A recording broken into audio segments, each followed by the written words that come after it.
YouTube channel राजन science classes में आप सभी का स्वागत है।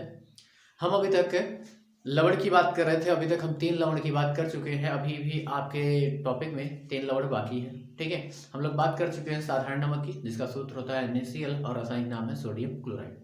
फिर दूसरी चीज हमने बात कर ली थी कास्टिक सोडा की, जिसका सूत्र है NaOH और इसका रासायनिक नाम है सोडियम हाइड्रोक्साइड। फिर इसके बाद हमने बात की थी विरंजक चूर्ण की, जिसका सूत्र है CaOCl2, जिसका रासायनिक नाम है कैल्शियम हाइपोक्लोराइड। ठीक है बच्चों, आपका अगला लवण है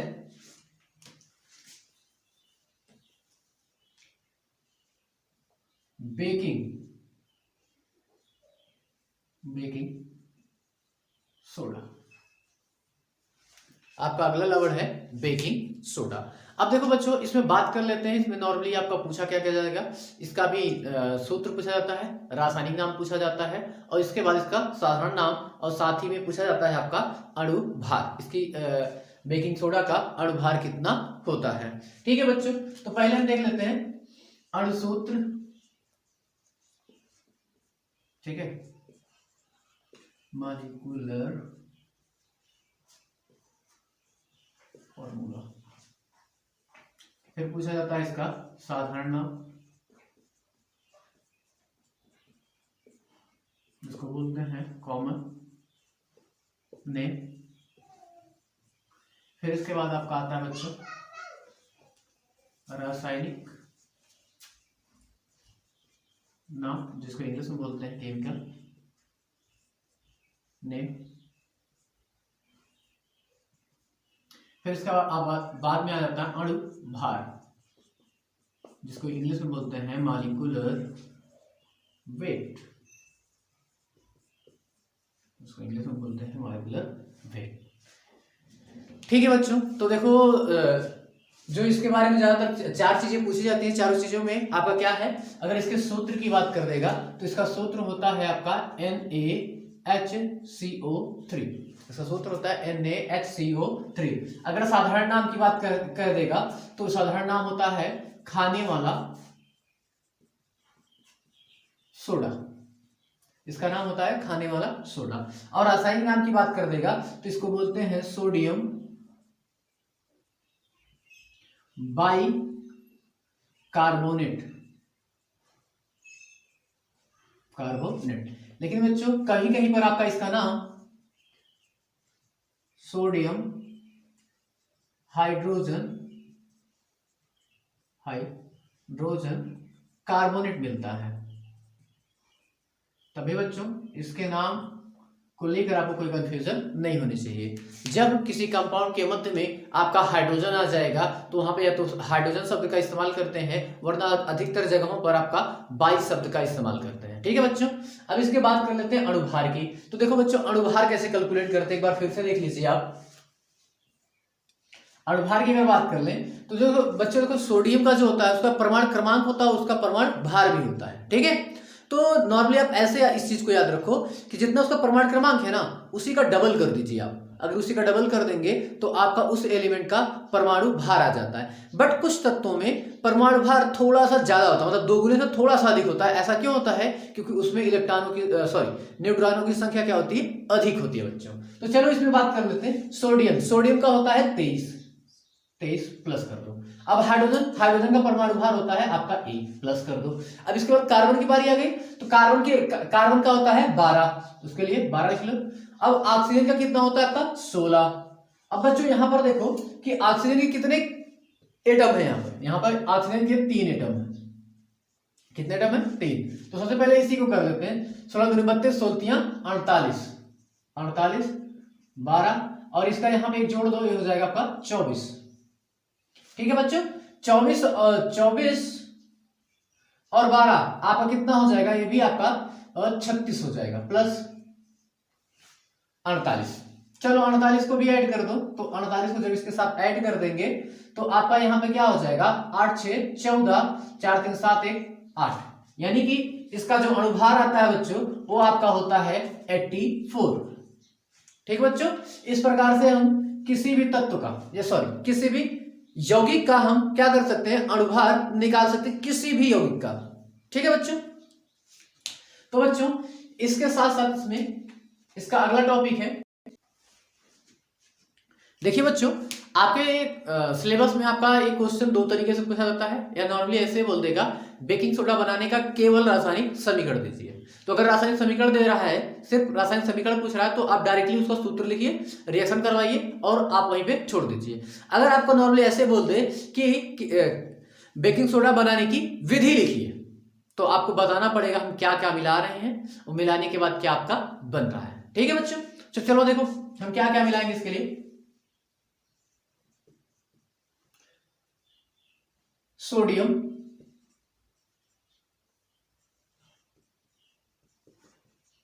कार्बोनेट की अभिक्रिया जल तथा कार्बन डाई ऑक्साइड के साथ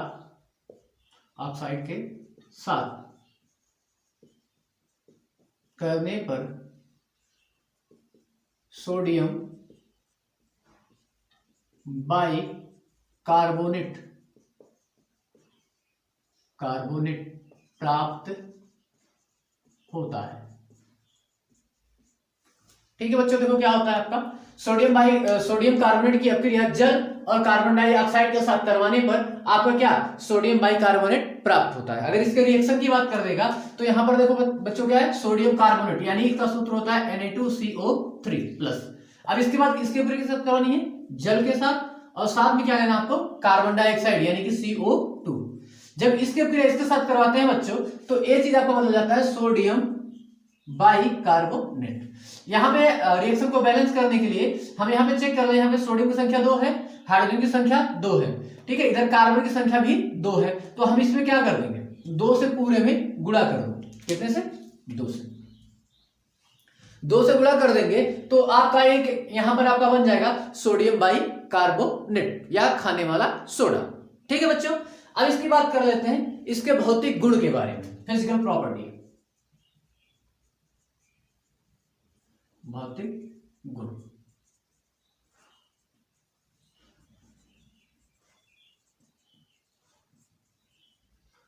अब देखो बच्चों इसकी फिजिकल प्रॉपर्टीज क्या होती है। जो आपका बेकिंग सोडा होता है इसके सिर्फ 2 आपके भौतिक गुण है। पहला है यह सफेद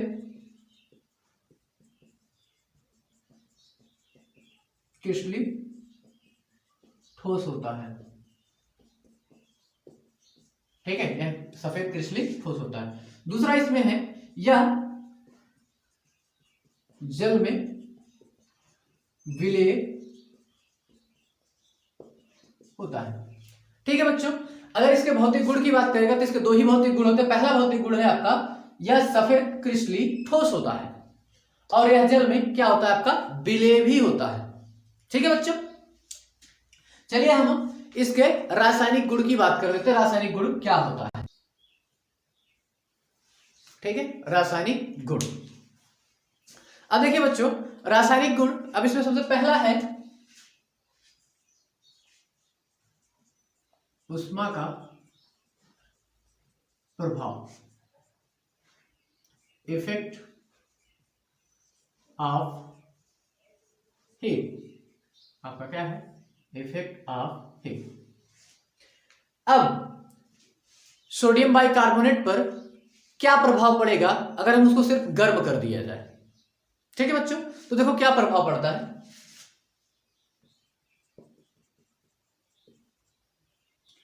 सोडियम बाई कार्बोनेट को गर्म करने पर वह अपने मूल अणुओं में टूट जाता है। वह अपने मूल अणुओं में क्या करता है बच्चों, टूट जाता है। मूल अणु का मतलब क्या है, मूल अणु का मतलब होता है वह जिससे मिलकर बना होता है। ठीक है बच्चों, तो चलो सोडियम बाइकार्बोनेट लेते हैं NaHCO3। अब इसको क्या कर रहे हैं बच्चों, हम इसको हीट कर देते हैं। तो क्या कर दिया जाए, हीट कर दिया जाए। तो ये मिलकर बना किससे है, ये आपका मिलकर बना है सोडियम कार्बोनेट जल और साथ में कार्बन डाइऑक्साइड गैस से। ठीक है बच्चों, अब इसको बैलेंस करने के लिए यहां पे कितने से गुणा कर दो, 2 से गुणा कर दो। ठीक है बच्चों, अब देखो दूसरा रासायनिक गुण इसका क्या है, जल से क्रिया, आपका रिएक्शन विथ वाटर। अब बच्चों जब हम सोडियम बाइकार्बोनेट की अपक्रिया जल के साथ करवाते हैं तो क्या बनता है आपका, चलो देखते हैं बच्चों क्या बनेगा।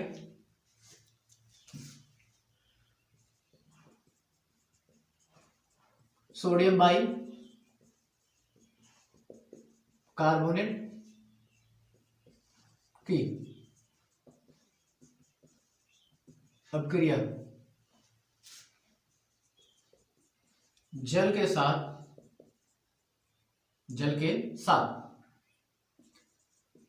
करने पर सोडियम हाइड्रोक्साइड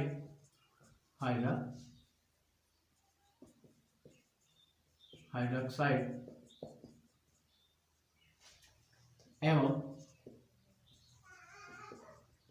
कार्बोनिल अम्ल बनता है, आपका कार्बोनिल अम्ल बनता है बच्चों। चलो अब इसके क्रिया करके हम देख लेते हैं। आपका वही है NHCO3 प्लस, यहाँ पे आपका है H2O। अब यहाँ पे किसके साथ क्रिया करवा रहे हैं हम, H2O के साथ क्रिया करवा रहे हैं। H2O के साथ क्रिया करवाएंगे तो यहाँ पर ये बन जाता है NaOH और साथ में आपका ये बन जाता है आपका H2CO3। ठीक है बच्चों, देखो इसका नाम है सोडियम हाइड्रोक्साइड, इसका नाम है कार्बोनिल अम्ल।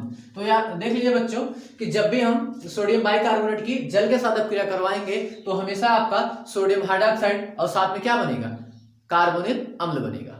ठीक है बच्चों, अम्लों के साथ क्रिया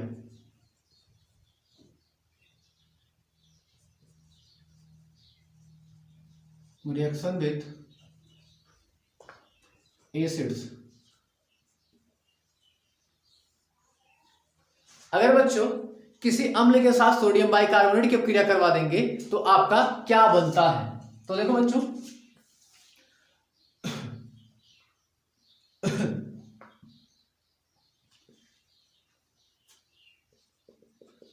सोडियम बाइकार्बोनेट की अपक्रिया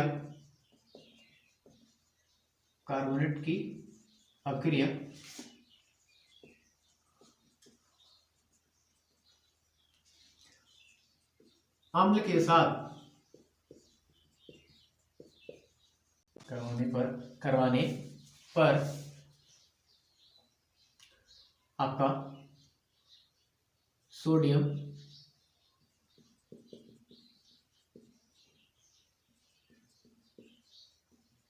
सल्फेट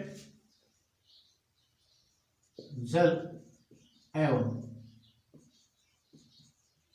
कार्बन डाइऑक्साइड बनता है।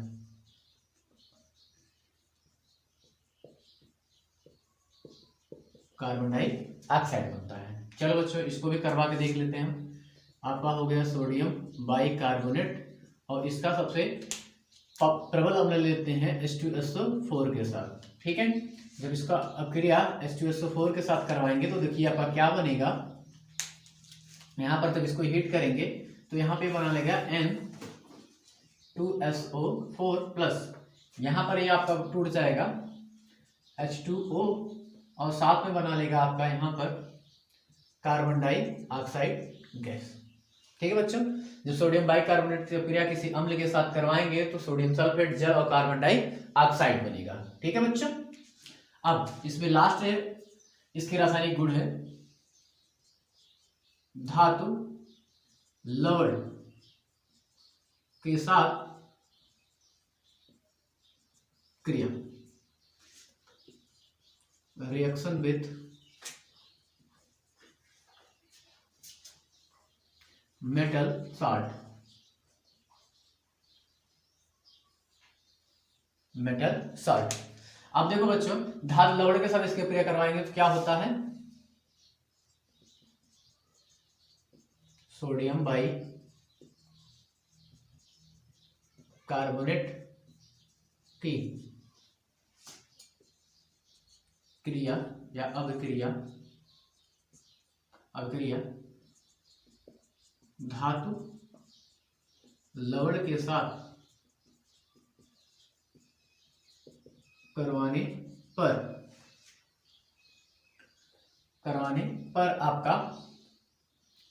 आपका धातु carbonate sodium sulphate, sodium sulphate जल और साथ में आपका कार्बन डाई ऑक्साइड बनता है।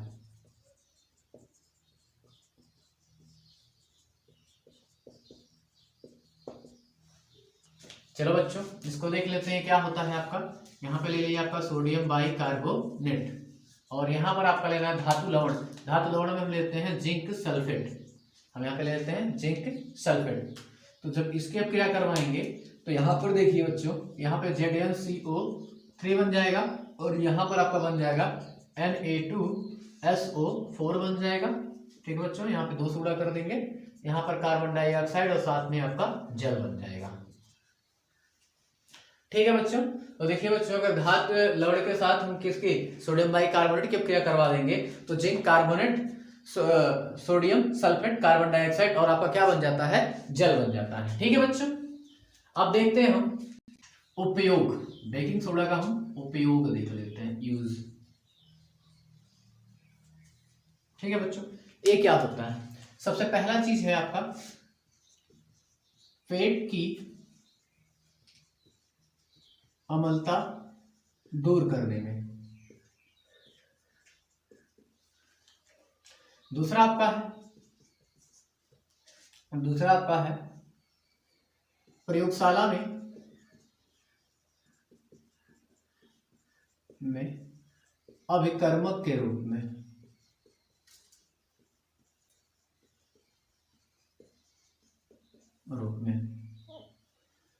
थर्ड है बच्चों झाग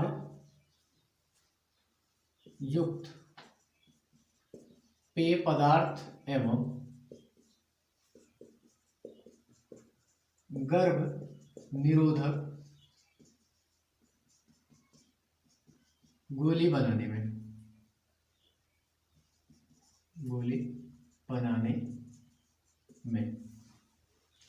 फोर्थ है बच्चों चर्म रोग के इलाज में। पांचवा है बच्चों कच्चे दूध के फटने का समय बढ़ाने के लिए। ठीक है बच्चों, अगर आपका कभी भी एग्जाम में बेकिंग सोडा का उपयोग पूछ लेता है तो उसमें से कम आप 5 लिख के आएंगे। पहला इसमें है आपका पेट की अम्लता दूर करने में, दूसरा है प्रयोगशाला में अभिकर्मक के रूप में, तीसरा है झाग युक्त पेय पदार्थ एवं गर्भ निरोधक गोली बनाने में, फिर आपका चर्म रोग के इलाज में, फिर आपका कच्चे दूध को के फटने का समय बढ़ाने के लिए भी हम किसका इस्तेमाल करते हैं, आपका बेकिंग सोडा का इस्तेमाल करते हैं। बच्चों बेकिंग सोडा आपका खत्म हो गया, फिर इसके बाद आपका आ जाता है धावन सोडा या धोने का सोडा। देखो बच्चों धावन सोडा या इसी धावन सोडा को ही हम बोलते हैं धोने का सोडा, इसको हम बोलते हैं धोने का सोडा। ठीक है बच्चों, तो देखो इसमें भी वही 4 चीजें पूछी जाती है आपके, अणुसूत्र, साधारण नाम, रासायनिक नाम और अणुसूत्र। यहां पर अणुभार।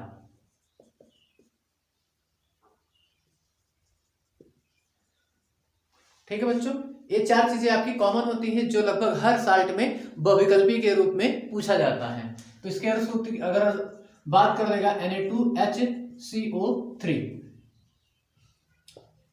रुक जाओ बच्चों, Na2CO3 इंटू 10H2O। अगर इसके साधारण नाम की बात करेगा तो धोने का सोडा या धावन सोडा, धोने का सोडा या धावन सोडा। अगर रासायनिक नाम की अगर इसकी बात कर देगा तो इसका जो रासायनिक नाम आता है वो होता है आपका सोडियम कार्बोनेट डेका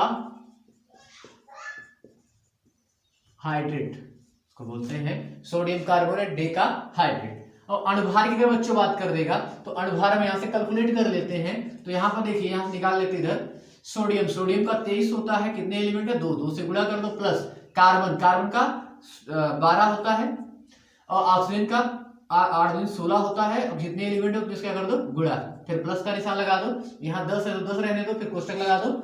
यहाँ पर देखो बच्चों H2O का जो होता है वो आपका 18 होता है। चलो बच्चों कर लेते हैं, 23 दूना आपका कितना हो जाएगा, 46 प्लस 12 प्लस 16 तिया 48 प्लस यहाँ पे 180। चलो बच्चों इसको ऐड कर देते हैं, ये 58 प्लस ये आपका, इसको क्या करते हैं, इसके साथ ऐड कर देते हैं। ठीक है बच्चों, तो यहाँ पे 8 12 और यहाँ पर आपका 2 1 3 आ जाएगा, सॉरी 2 आ जाएगा, 228। अब इसको क्या कर दो, 12, ठीक है बच्चों।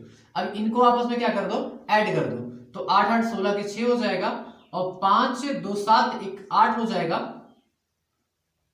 और यहां पर देखो बच्चों ये 286। ठीक है बच्चों, अब अगर इसकी बात कर ले, इसके अणुभार की, तो इसका अणुभार आएगा 286। ठीक है बच्चों, निकालना एकदम इजी होता है, इसका अणुभार निकालना एकदम इजी होता है, कोई टफ चीज नहीं है। बस याद रखो कि जितना एलिमेंट है पहले उसका जो नॉर्मल अणुभार होता है उससे लिखिए, फिर उसके बाद जितना एलिमेंट दिया उससे उसका गुणा कर दीजिए। जैसे यहाँ पे सोडियम 1 था, सोडियम का परमाणु भार 23 होता है, 23 लिख दिए, कितना एलिमेंट है 2, तो 2 से हमने इसमें गुणा कर दिया। फिर आपका कार्बन आता है, कार्बन के लिए कार्बन को यहाँ पे 2 3 नहीं है तो यहाँ पे सिर्फ 12 लिख दिए, फिर प्लस कर देंगे, कार्बन का काम करना इसलिए प्लस, फिर 16, ये 16 ऑक्सीजन का परमाणु भार होता है, और यहाँ पे 3 एलिमेंट है, 3 से क्या कर देंगे, गुणा। अब यहाँ पे ऑक्सीजन का काम खत्म इसलिए प्लस, अब 10 यहाँ पर था तो 10 यहाँ पर भी लिख दिए, और जल का जो होता है वो 18 होता है। अब इसका इसमें 10 का 18 में गुणा कर देंगे तो 180 हो जाएगा, 16 का 3 में कर देंगे तो 48 हो जाएगा, 23 का 2 में कर देंगे तो 46 हो जाएगा, 12 इसको जोड़ देंगे तो 58 हो जाएगा, और 48 और 180 जोड़ देंगे 288 हो जाएगा। अब इन दोनों को फिर से ऐड कर देंगे तो 286 हो जाएगा बच्चों। ठीक है, यानी कि आपका सोडियम कार्बोनेट डेकाहाइड्रेट का जो आपका अणुभार होता है वो अणुभार कितना है आपका, 286 है बच्चों। ठीक है, अब इसके बनाने की बात कर लेते हैं, इसको किस प्रकार से हम बना सकते, बनाने की विधि। अगर इसको इंग्लिश में बोलेंगे preparation method of washing soda. चलो बच्चों, जो देखो ये आपका, देखो बच्चों अभी आपका उस लेवल तक नहीं पहुंचे हैं, अभी 10th में वो आपका है नहीं, बट जो आपकी रासायनिक अपक्रिया होती है वो आपका 2 टाइप की होती है, एक प्राथमिक होती है और एक द्वितीयक होती है। प्राथमिक अपक्रिया क्या होती है, जो एक ही चरण में खत्म हो जाती है, उसे हम प्राथमिक अपक्रिया कहते हैं। और कुछ ऐसी अपक्रियाएं होती है जो कभी भी एक चरण में समाप्त नहीं होती हैं, तो उनको हम क्या कहते हैं, द्वितीयक अपक्रिया कहते हैं। तो यहां पर जो अपक्रिया आएगी वो आपकी द्वितीयक अपक्रिया होती है। ठीक है बच्चों, देखो बच्चों, धावन सोडा बनाने के लिए हमको तीन स्टेप फॉलो करने पड़ते हैं। पहला स्टेप क्या है, सोडियम क्लोराइड की अपक्रिया जल, अमोनिया और कार्बन डाइऑक्साइड के साथ कराने पर सोडियम बाइकार्बोनेट तथा अमोनियम क्लोराइड प्राप्त होता है, जिसका रिएक्शन बच्चों यहाँ पर है आपका। देखिए, हम सोडियम क्लोराइड की अपक्रिया, सोडियम क्लोराइड, अमोनिया, जल और कार्बन डाइऑक्साइड की अपक्रिया करवाएंगे, तो यहाँ पर आपका बनेगा सोडियम बाइकार्बोनेट और साथ में क्या बनेगा, अमोनियम क्लोराइड। फिर इसके बाद बात कर ले, तो यहाँ से सोडियम बाइकार्बोनेट को पुनः लेने पर सोडियम कार्बोनेट को सिर्फ क्या कर दो, हीट कर दो, हीट कर दोगे तो वो बना लेगा आपका सोडियम बाइकार्बोनेट बना लेगा, और जल और तथा साथ में कार्बन डाइऑक्साइड बनेगा। तो देखो बच्चों, हमने यहाँ पे दो मोल ले लिए हैं आपके किसके, सोडियम बाइकार्बोनेट का, उसको क्या कर दिया, गर्म कर दिया। गर्म करने पर यहाँ पर सोडियम कार्बोनेट जल तथा कार्बन डाइऑक्साइड प्राप्त होगा। अब यहाँ पर देखो बच्चों, सोडियम कार्बोनेट को पूरा ले लो और यहाँ पर 10 जल के अणु, कितने जल के अणु, 10 जल के अणु के साथ हम उसकी क्या करवा देंगे, अक्रिया करवा देंगे। जब उसकी अक्रिया करवा देंगे तो यहां पर आपका प्राप्त होगा सोडियम कार्बोनेट और डेकाहाइड्रेट।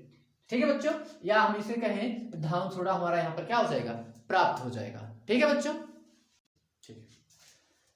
भौतिक गुण की अगर बात करते बच्चों, तो देखो भौतिक गुण पहला क्या होता है आपका, यह क्रिस्टलीय ठोस होता है। ठीक है बच्चों, और इसका रंग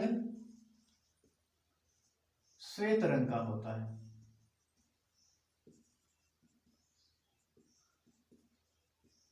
श्वेत रंग का होता है।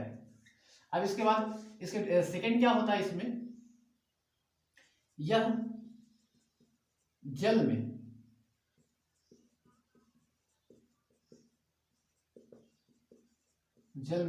विलय होती है, जल में विलय होती है, और साथ में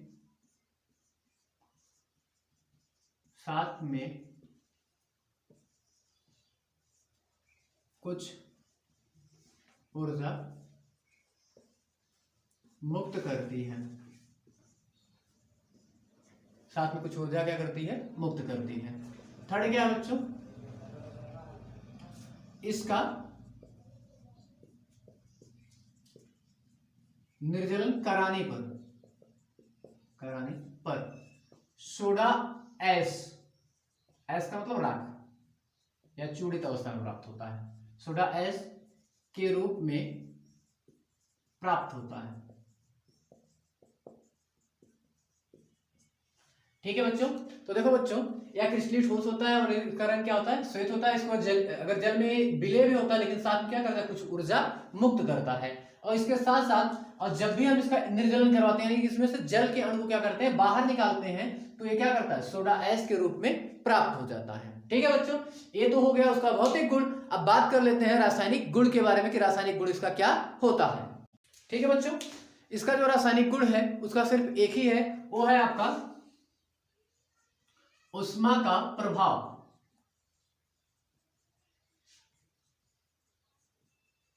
effect of heat. Dhawan soda को गर्म करने पर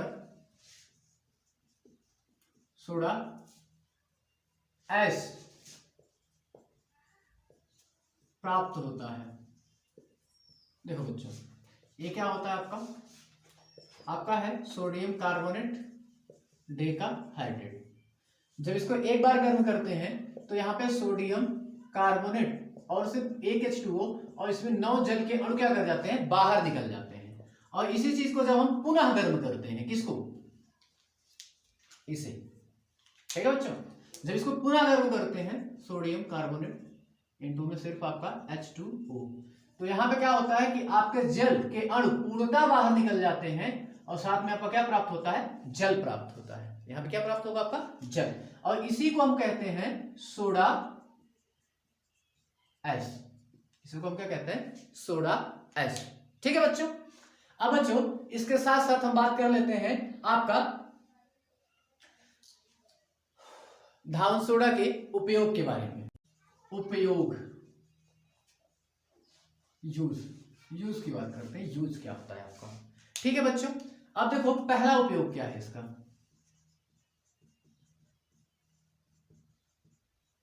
प्रयोगशाला में अभिकर्मक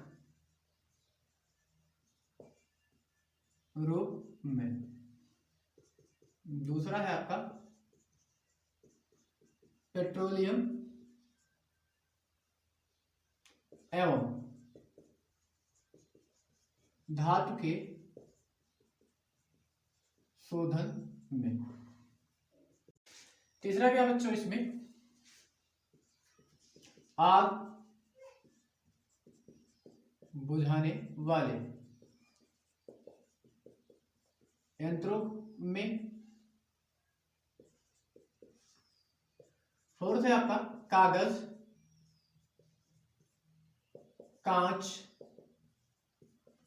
एवं बारिक्स, एक आपका ऑक्साइड होता है बच्चों, बनाने में। आपका लास्ट है बर्तन की चिकनाई हटाने में।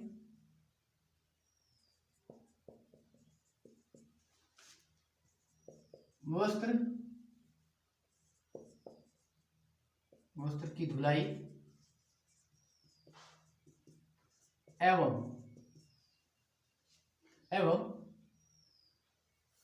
अपमार्जक बनाने में।